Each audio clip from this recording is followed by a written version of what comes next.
My self doctor Mahesh Kumar Paliwal, assistant professor in chemistry, government girls college Chomu.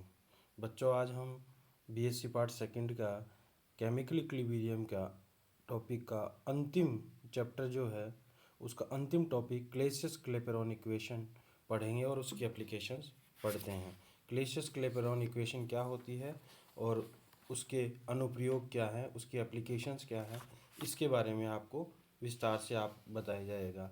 और ये हमेशा पूछा जाता है, किसी न किसी तरीके से आवश्यक रूप से एग्ज़ाम में पूछा जाता है। पिछले क्लास में अपन ने 3 टॉपिक पढ़े थे, रिएक्शन आइसोथर्म, रिएक्शन आइसोकोर और क्लेपेरॉन इक्वेशन। तो हम जानते हैं क्लेपेरॉन इक्वेशन जो थी वो क्या थी, dp/dt is equal to delta H upon T delta we.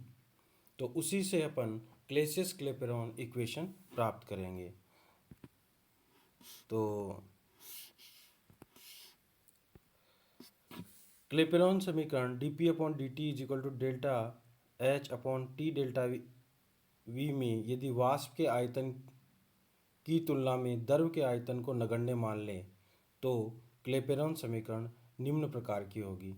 अगर अपन क्या कर लें कि जो द्रव का आयतन है उसको वाष्प के आयतन की अपेक्षा नगण्य मान लें। वैसे भी द्रव का आयतन जो होता है वो वाष्प के आयतन की अपेक्षा बहुत कम होता है, जिसको नगण्य माना जा सकता है। तो हमारे पास समीकरण जो प्राप्त हो जाएगी वो हो जाएगी dp/dt is equal to delta H upon TV2, या यूँ कहिए डेल्टा एच अपॉन टी।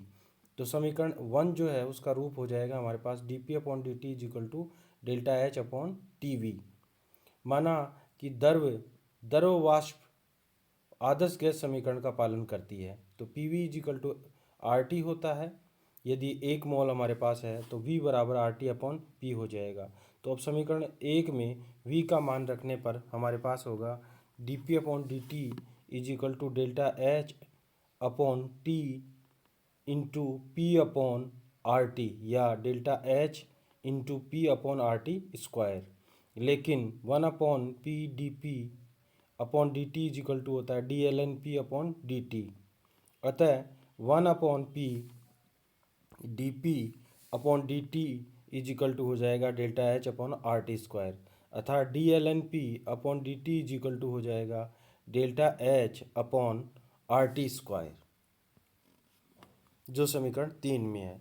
समीकरण 3 ही क्लेसियस क्लेपेरॉन इक्वेशन है जो कई मापनों में अत्यंत उपयोगी है। यदि डेल्टा एच को स्थिर मानकर समीकरण 3 का समाकलन करें, अपन डेल्टा एच को अपन स्थिर मान लें और समीकरण 3 का जो है समाकलन करें तो हमारे पास होगा dln/p is equal to delta H upon R into D T upon T square. तो integration dln/p is equal to delta H upon R, इसको बाहर ले लेंगे क्योंकि कांस्टेंट है, integration dt upon T square. तो ये हो जाएगा ln/p is equal to minus delta H upon R into 1/t plus C, जहाँ सी समाकलन स्थिरांक है। तो ln/p is equal to minus delta H upon R T plus सी। अब इसको अगर अपन सॉल्व करें तो हमारे पास हो जाएगा 2.303 log p is equal to minus delta H upon R T plus C. तो log p बराबर हो जाएगा minus delta H upon 2.303 R T plus C dash.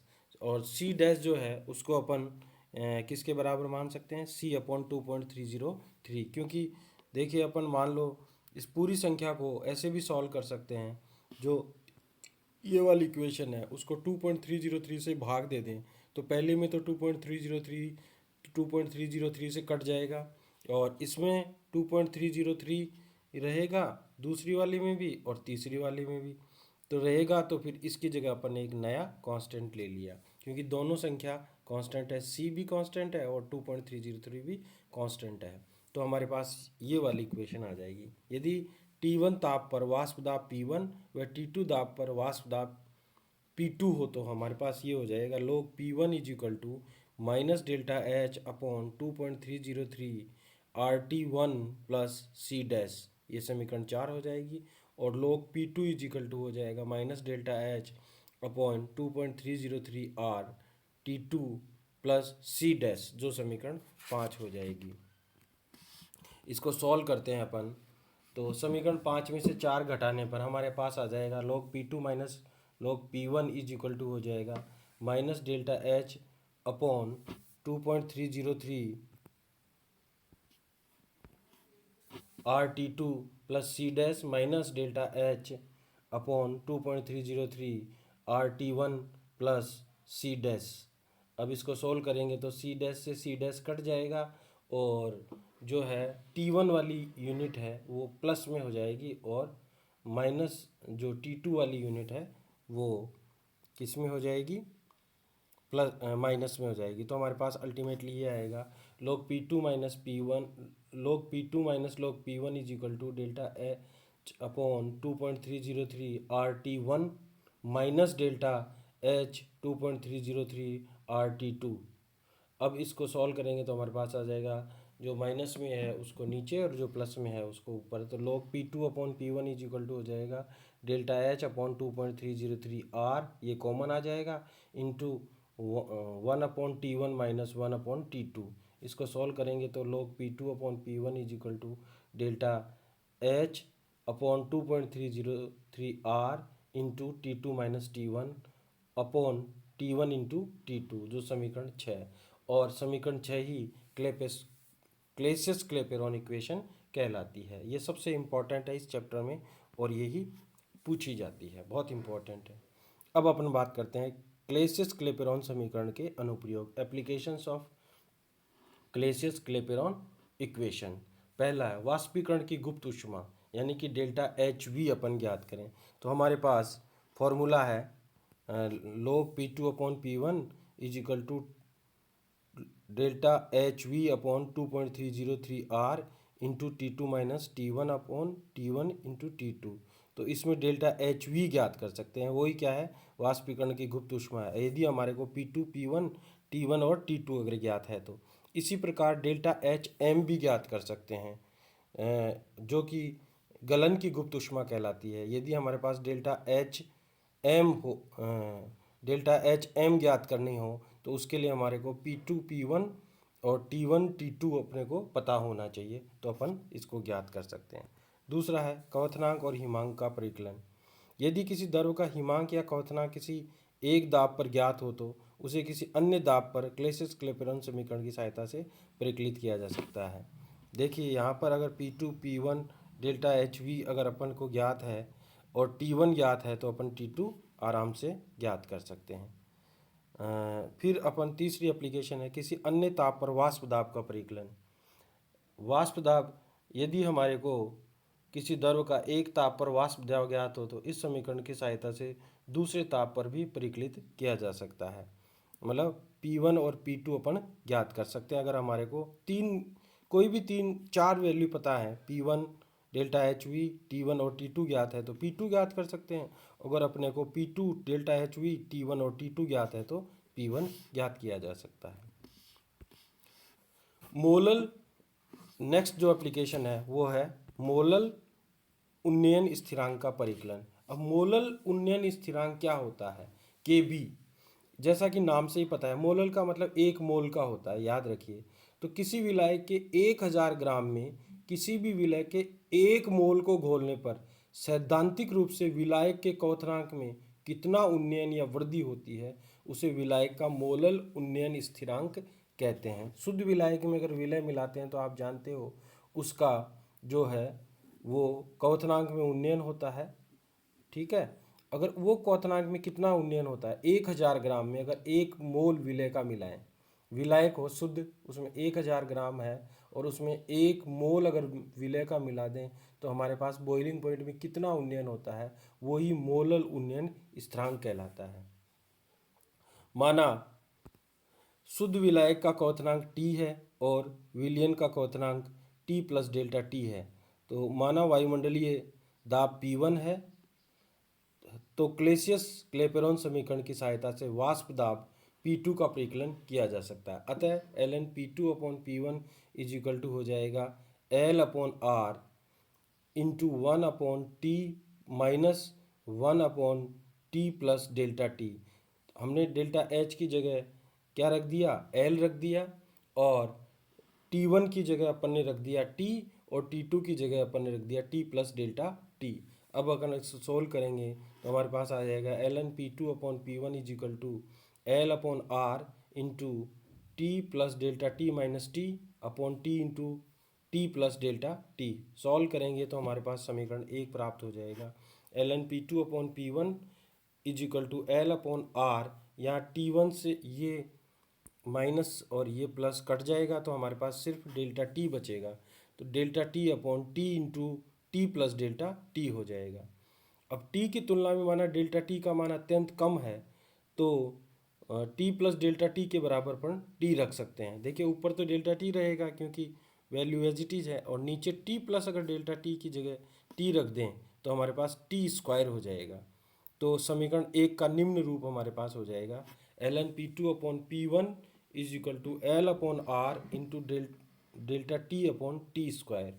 अब ln P2 अपॉन P1 बराबर होता है ln 1 plus P2 minus P1 upon P1, और ये जो होता है वो P2 minus P1 upon P1 के बराबर होता है, क्योंकि P2 माइनस P1 का मान अत्यंत उच्च है और शेष पदों को भी उपेक्षित किया जा सकता है। अतः यह समीकरण 2 में रखने पर हमारे पास हो जाएगा P2 minus P1 upon P1 is equal to L upon R into delta T upon T square. क्योंकि P2 व P1 में अंतर बहुत कम है, अतः P2 minus P1 upon P1 is equal to हो सकता है P2 minus P1 upon P2। अतः उस स्थिति में समीकरण 3 का निम्न रूप हो जाएगा। क्या हो जाएगा? P2 minus P1 upon P2 is equal to L into delta T upon R T square.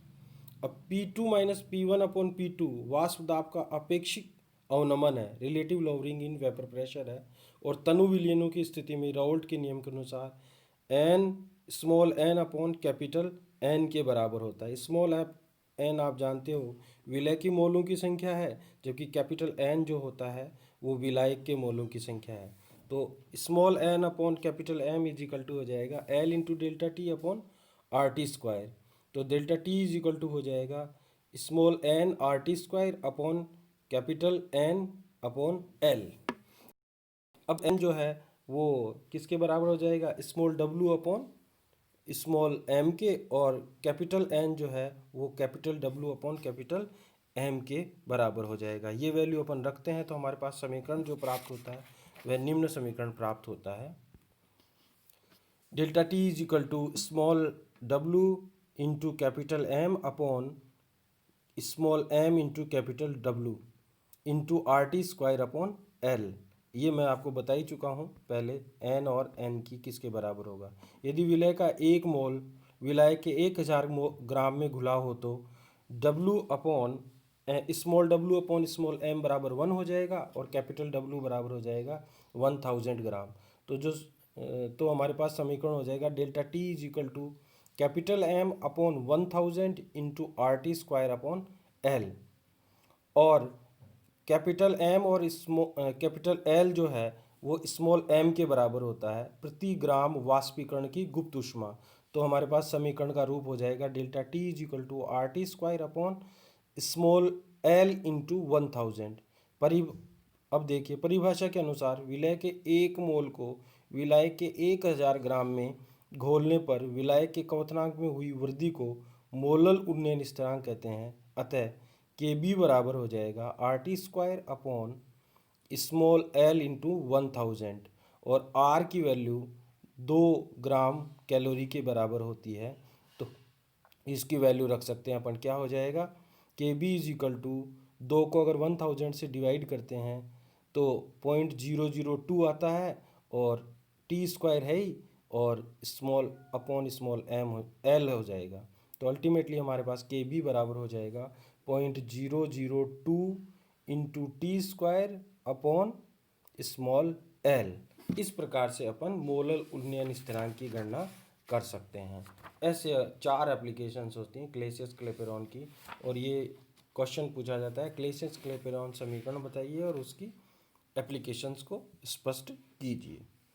ये चैप्टर पूरा हो गया। अब नेक्स्ट क्लास में जो है वो नेक्स्ट टॉपिक स्टार्ट करेंगे इलेक्ट्रोकेमिस्ट्री।